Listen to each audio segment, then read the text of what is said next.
حکومت نے بھی لاک ڈاؤن کی پابندیاں نرم کرنے کا اعلان کر دیا ہے۔ حکومتی پروگرام کے تحت 15 جولائی تک صورتحال معمول پر آ جائے گی۔ تفصیلات ڈنڈی سے ہمارے نمائندے کیسر حبیب کی اس report.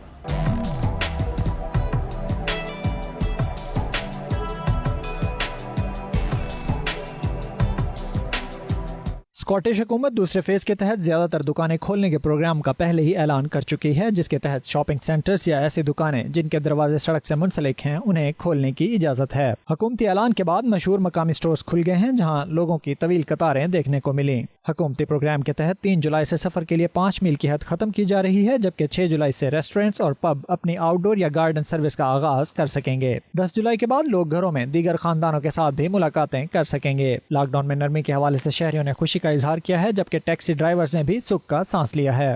Still, people not adhering to social distancing, really, it's not great, but, you know, Scotland's safer than most places, so I'm quite happy with the way everything's gone, really, because of it.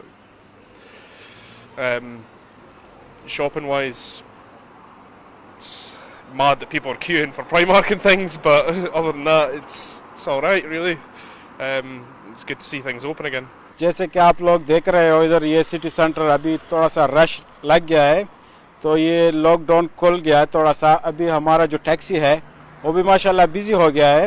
When I'm out and about, whether it be in a taxi or in a shop, that I wear my mask like I'm doing today, and also I'm very, very careful that I respect the other people around me, because the mask is protecting them, and hopefully they'll do the same and they'll protect me.